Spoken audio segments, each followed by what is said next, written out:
survived during the 6th mass extinction. Does it feel that way to you? It doesn't to me. Biodiversity loss is as much an existential threat as climate change, but media coverage about it makes climate coverage look like Russia coverage. I'm fascinated by animals. In kindergarten, I wanted to be a paleontologist. I know more about animals than anything else. Another thing about me is I am a big eco-boy. I'm an environmentalist, the most annoying kind of politics person. The topic hasn't appeared that much in Art House Politics canon because when I talk about it, I like to go really in-depth and get it right. I hate to say it, but extinction might be overdue. Okay.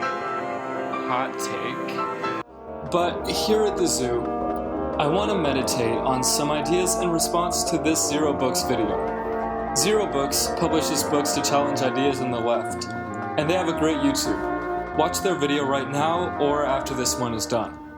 French philosopher Jean Baudrillard wrote about an experiment called Biosphere 2, which he called the first zoo for humans to watch themselves survive.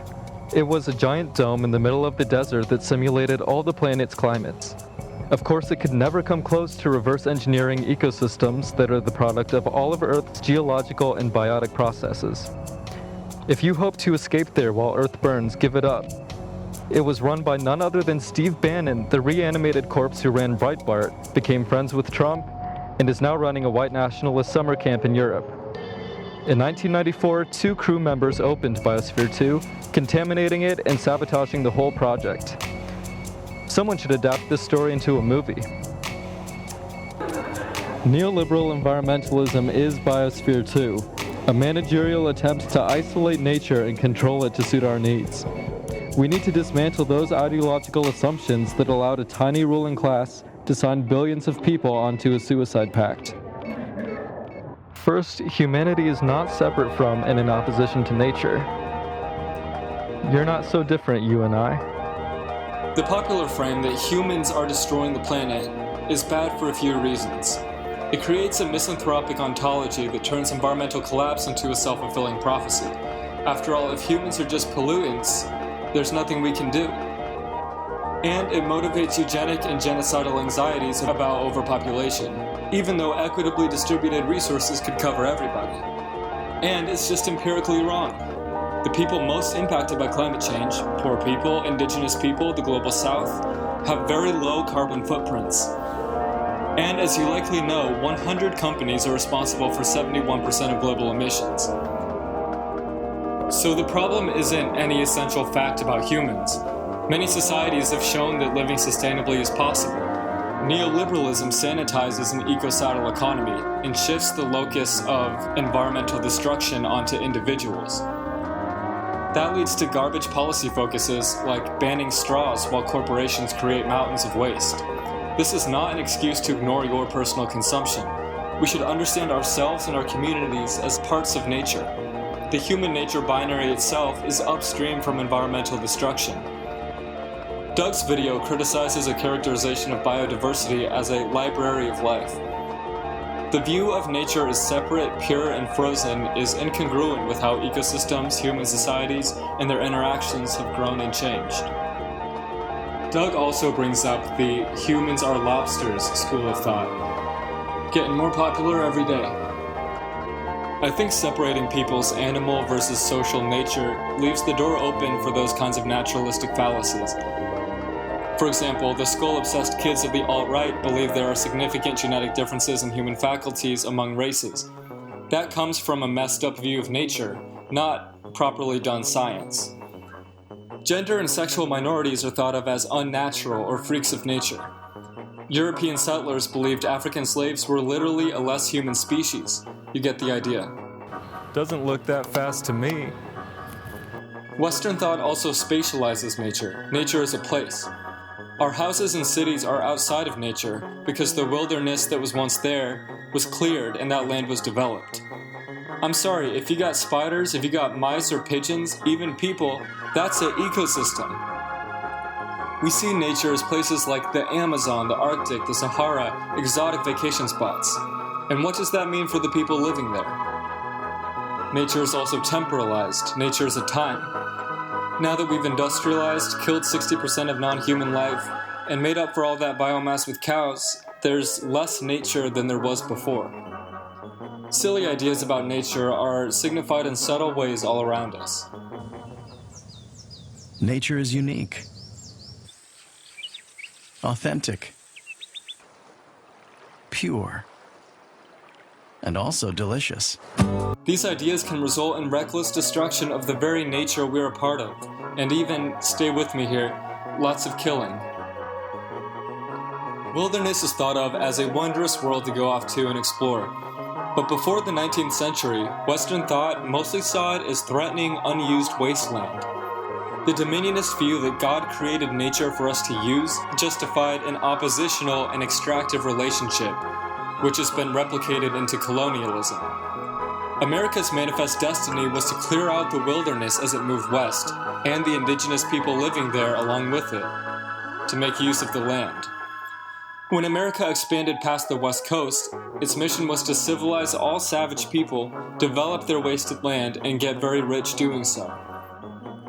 Extractivism is central to neoliberalism. It puts you in the mood to make pharmaceuticals out of indigenous medicinal knowledge and then sue them for copyright infringement. It makes you take for granted that all known reserves of coal, oil, and gas may as well be burned instead of kept in the ground. Second, the market cannot solve ecological crisis. Market logic parses the crisis as the sum of externalities of individual behaviors, rather than a nexus of structural violence along all oppressions. Market solutions displace the huge emancipatory potential and new political subjectivities that can arise out of workable climate solutions. Those solutions would require all sorts of buck-wild changes that are grassroots and globally collaborative. Maybe collective ownership of energy and carbon-intensive industries. Maybe returning lands and public goods to the commons in which they're used much more sustainably than when they're enclosed for the private. B's. Economies that rely on large public expenditures and don't set limits around legal fictions like deficits. Ecological economies that set limits based on what economic inputs are available, equitably distributable, and environmentally safe to use. Distributive justice and universal rights for vulnerable people who are hit first and worst by ecological crisis. Reparative justice, including economic burdens based on historical emissions. Railroads to Hawaii, all good ideas. Our political strategy is to first interrogate how a neoliberal frame limits our policy tools to those designed for capital accumulation rather than for social good. Trust me, lots of neoliberal climate solutions make a lot of very rich people very richer. Carbon credits most blatantly. That's a little sus. The political strategy is also an affective strategy. Imagining and working toward a green utopia outside of neoliberalism is how we can cope with climate anxiety. The Intergovernmental Panel on Climate Change is the world's most credible source on the science, but there's something strange about their models.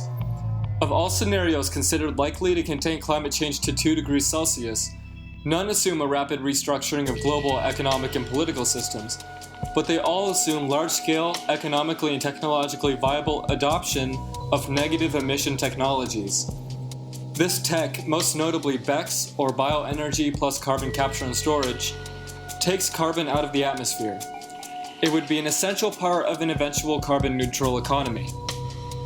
World governments are banking on keeping our economy the way it is and hoping we can scrub away the symptoms, and it's going to get us all killed. Decades of research have so far failed to demonstrate any feasibility of BECCS to scale. The IPCC models require up to 700 million hectares of land to grow the biomass, about twice the size of India, and about half the total global energy consumption to transport that fuel. So if we fall back on this kind of tech in a panic, we'll very likely build a ton of unready infrastructure that screws over tons of people, barely sequesters any carbon, and might even leak it out. Oh, and make fossil fuel companies very rich.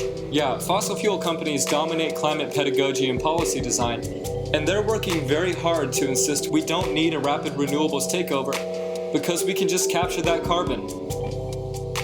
This is scary, but negative emissions should be a tool in the toolbox. On the other hand, the world's most visionary bootlickers think we can geoengineer our way out of climate change.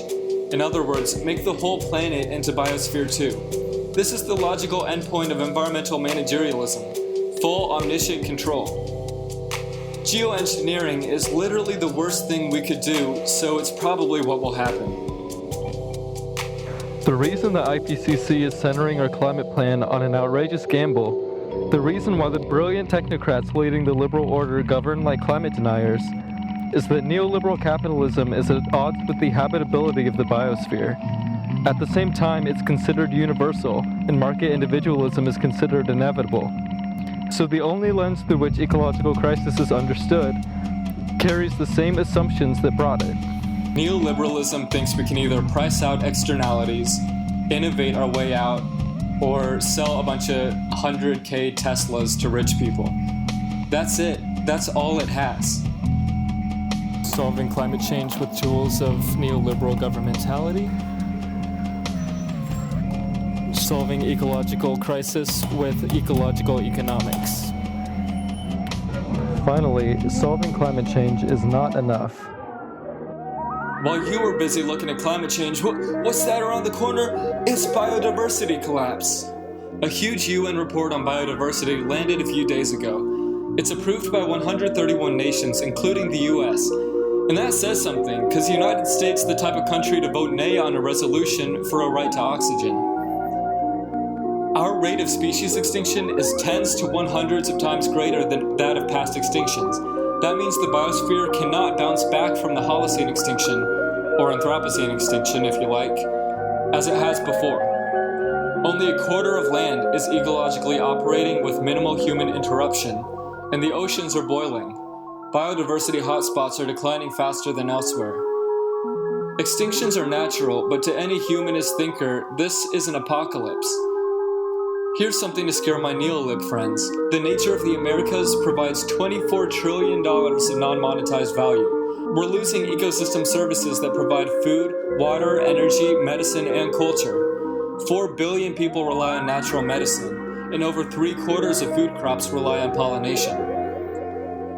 Oceans and photosynthesis boys sequester 5.6 gigatons of carbon a year, 60% of human emissions. That's an example of how ecological crises have positive feedbacks with each other. Climate change desertifies land and heats the oceans, which naturally capture that carbon, which leads to more climate change. The neoliberal relationship to nature is a self-destructive sickness. We absolutely have to organize and go after corporate power, for the sake of the climate and otherwise. For a long time, the right wing has warned that climate science is a plot to smuggle in socialism. The American right is currently mocking the Green New Deal as a Trojan horse for the whole progressive agenda. Well, they kind of have a point.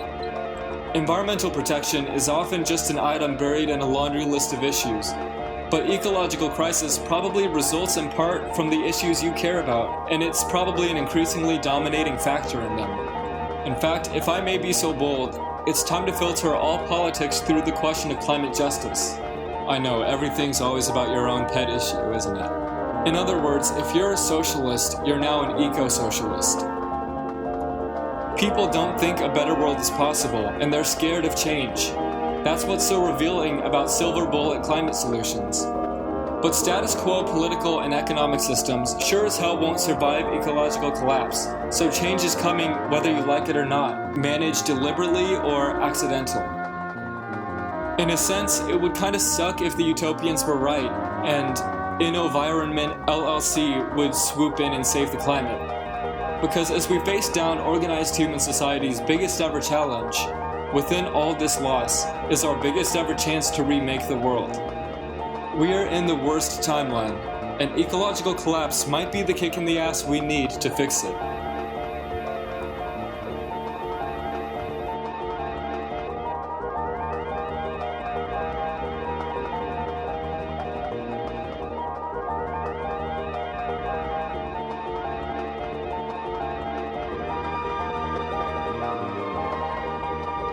Is this cage to keep them in, or to keep us out?